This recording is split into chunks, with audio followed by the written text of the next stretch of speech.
Welcome to this month's patron request video. This month, my patron on Patreon asked me to watch Beastars.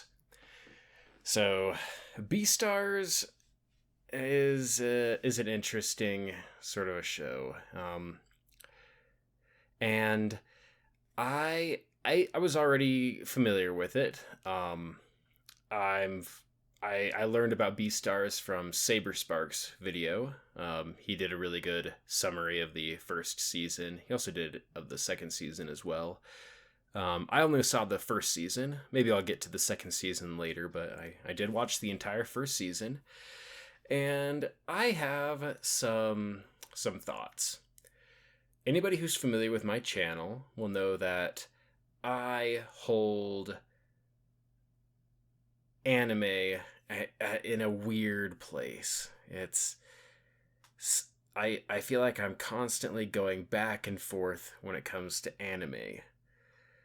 It's like I love Western animation, and anime does things differently.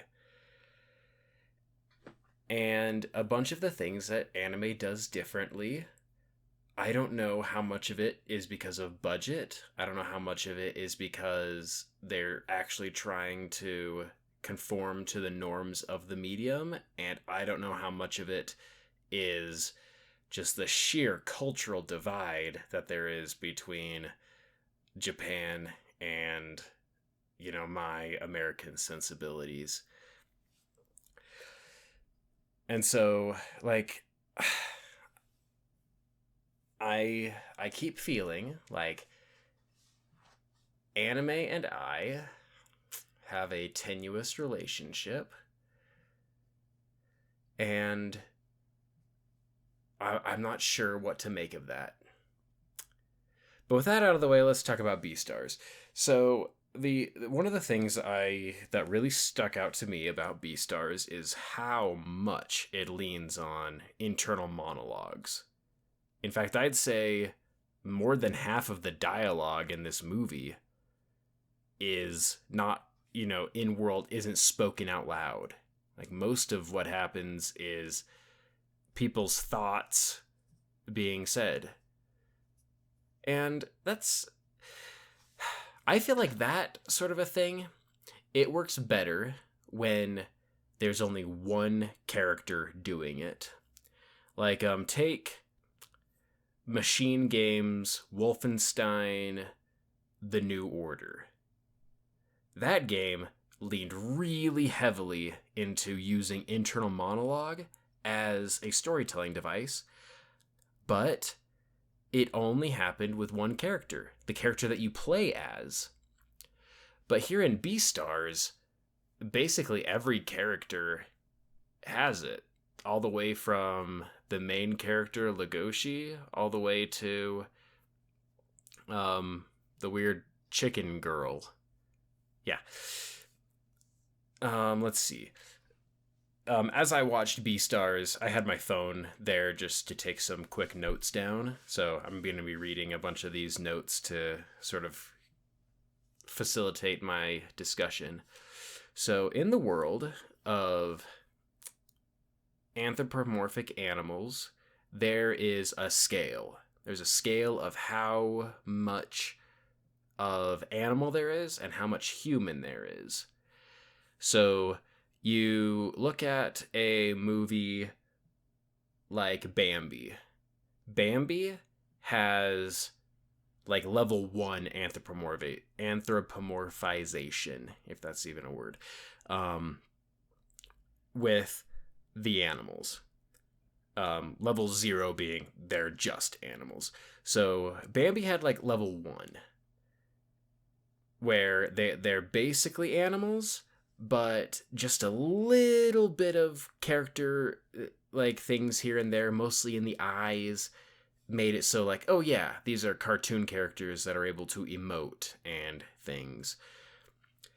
And then there is level 10 anthropomorphization, if that's even a word, where it's basically anime cat girls. where it's literally just a human with cat ears.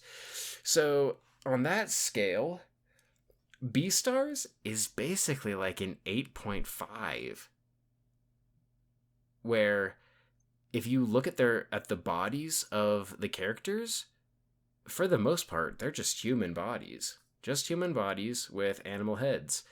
And a bunch of the time, that it works all right here. But then there are some specific instances where that like choice for how they're going to do anthropomorphic animals really doesn't work well. And the character that really comes to mind when I think about that is the giraffe. It's like, when it comes to anthropomorphic giraffes, there's like a huge gamut. One of these days I should probably make some sort of like a quick comparison video, because giraffes are just such weird mammals. And their huge distinctive feature is just their massive long neck. And it's a challenge how you want to, portray them, in an anthropomorphic way. And I think that the way that they did it in Beastars is kind of weird, because the way that the body looks, I'm pretty sure that the neck and head of the giraffe character might outweigh the rest of its body. Like, that's kind of what it looks like. And then there's, I think I prefer, just aesthetically, I think I prefer a little bit more animal in my anthropomorphic characters. I think Zootopia or Disney's Robin Hood, those, I think, had in my mind, a more aesthetically pleasing combination of human and animal traits. Because, there are some characters in Beastars where, if you had a picture of it and you cropped the head off, you'd be like, oh, that's just a human. But, yeah. I'm not saying that that's wrong. I'm not saying that there's a right or a wrong way, but I do have a preference, and Beastars leans a little bit too far toward the human element for my preference. Let's see. And also the eyes. The eyes of these characters. So, yeah, I found that most of the time the eyes of the characters, they didn't appeal to me that much. Especially the mayor, he's like a lion guy. His eyes are literally just beads. And then the main rabbit girl, I can't remember what her name is. It's weird. But her eyes, they're like a mix between being black beads but also having a lot of detail in them. They're interesting, but I didn't find them that appealing. Let's see. Yeah, so basically the story-wise, the main thing in Beastars is that it wants to be, here's a world of anthropomorphic animals, but predators basically all really, really like meat. They always do. It's there's a reason why a bunch of people compare Zootopia and Beastars, and it's because both of them work on this, have this same concept going on. But in Zootopia, the predators, they had no, normal tendency towards that. It was only when, they were given a crazy juice that they ended up going nuts. But Beastars, basically, it feels like its entire world, its entire story is built with that concept as its foundation. That predators in this world are still bloodthirsty. And it's like every other story decision is built in service of that one premise. And I don't find that premise to be all that appealing. Like, the whole black market thing, it was like, yeah, like, didn't feel like a satisfying addition to the world. Also, it really doesn't make sense that the only thing that predators are hungry for are herbivores. Because, in the wild, animals will hunt anything. Yeah, like the whole predator prey thing didn't really work for me. And the relationships in this movie, not movie, show. It's not a movie, it's a series. They didn't feel right either. A they had a lover/love triangle thing going on. That one didn't really feel good. Oh yeah, let's talk about Juno. It's like Juno is a female wolf, and she comes in the middle of the season, and it's like her entire purpose is to just fawn over Legoshi. Like, her entire character is just, I'm the one who's really supposed to be for Legoshi. And it's like, that didn't really work for me. Juno's face didn't really work for me. I didn't think that her eyes were that appealing. It's like, yeah, kind of weird. I also didn't really like the rabbit girl's face. Like, she's a main character, but I could never really get a hold of what her name is. And I also couldn't really be bothered to look it up. But, yeah. And another thing about this show is that it had, like, no subtlety. And it would be like, there was this one time when Juno was, in her fawning mode over Legoshi, and she looked at me and was like, that face, it's the same face he shows everyone. And I'm like, come on, how more on the nose can you be? And I was thinking about that, and I was like, so is that a this show thing, or is that an anime thing? And again, like, I guess I just don't have enough general experience with the medium to really be familiar with the tropes and everything. Yeah. And oh my goodness, the gang of lions, the ones who are like, their entire crime syndicate is about, doing random kidnappings of animals to sell for things, for meat. Like, basically, they're supposed to be like the Yakuza or something, but their face designs really didn't do it for me. It's like, it's an entire, crime family of people that I don't think are very attractive. Let's see. There's the small clique of girls who are always giving the main white rabbit girl a hard time. Like, yeah, they didn't really do it for me either. I found them to be more annoying than threatening.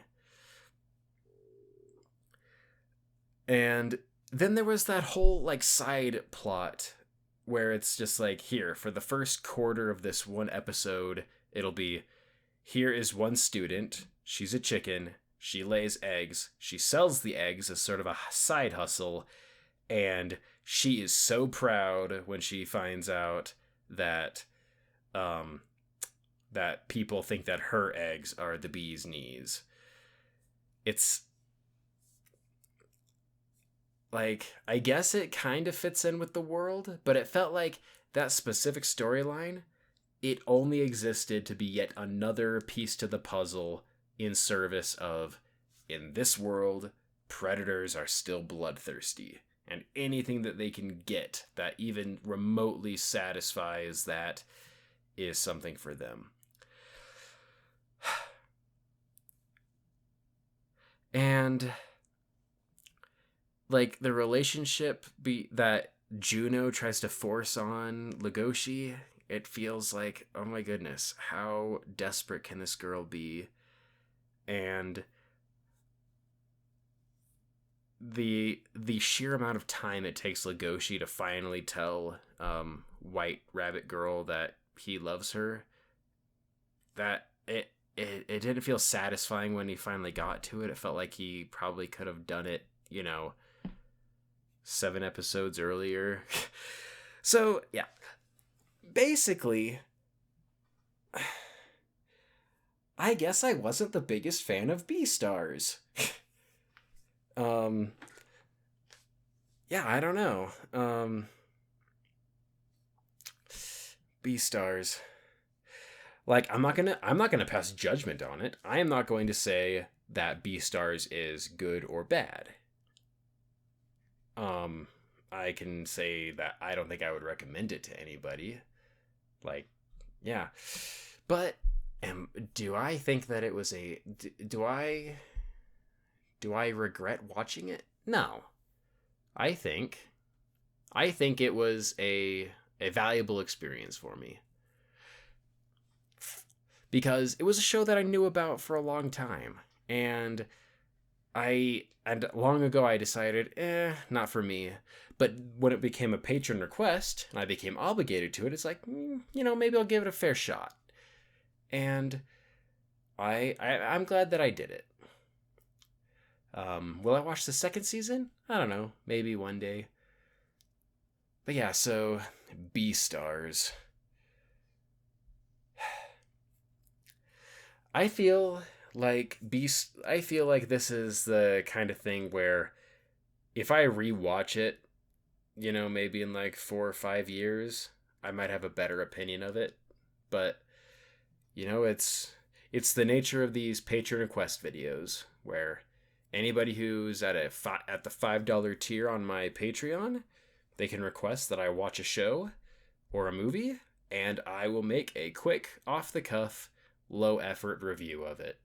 I've made quite a few of them, and I'd say that on the whole, a bunch of the suggestions that were made for me, excellent suggestions. These were shows that should have been on my radar before, and I should have already seen them. Like, that's how good the suggestions have been. But I think that this one was good. Something that was not specifically my cup of tea, and something that would challenge me a little bit. So I am glad that I had the opportunity to review this, and I would like to thank everybody who made it this far through my rambling musings. Thanks for listening to this review.